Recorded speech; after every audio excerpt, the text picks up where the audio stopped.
नमस्ते एवरीवन। आज है मेरा डे 13 ऑफ 75 हार्ड डे। तो आज हमारे दिन की शुरुआत फिर से नहा धोकर एक गिलास पानी के साथ हुई।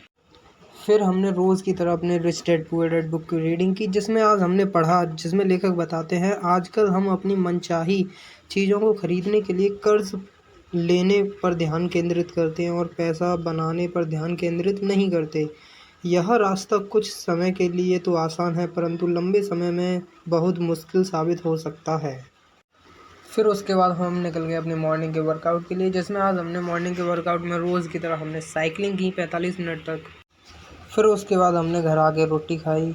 फिर हम रोज़ की तरह अपने काम पर निकल गए। फिर हम अपने काम से घर पर वापस आए। घर आके हमने सबसे पहले हाथ मुँह धोकर एक गिलास पानी पिया। फिर हमने शाम का वर्कआउट स्टार्ट किया, जिसमें हमने सबसे पहले नॉर्मल जंप की। फिर हमने अप डाउन किया। फिर हमने क्रॉस जंप की।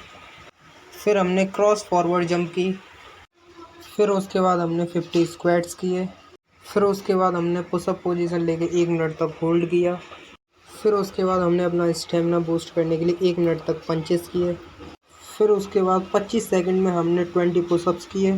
फिर हमने 15 मिनट तक जंपिंग जैक्स किया। फिर उसके बाद हमने 5 मिनट तक रोप जंपिंग की। फिर उसके बाद हमने 22 सेकंड में 20 नकल पुशअप्स किए।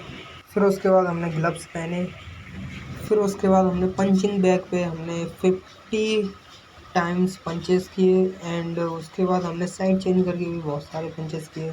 ये रही वर्कआउट के बाद की कंडीशन। वर्कआउट ख़त्म करने के बाद हमने सबसे पहले पिया एक गिलास पानी। फिर खाई हमने रोटी। फिर हमने अपनी शेयर मार्केट की स्किल में हमने डबल कैंडल स्टिक पैटर्न को समझा।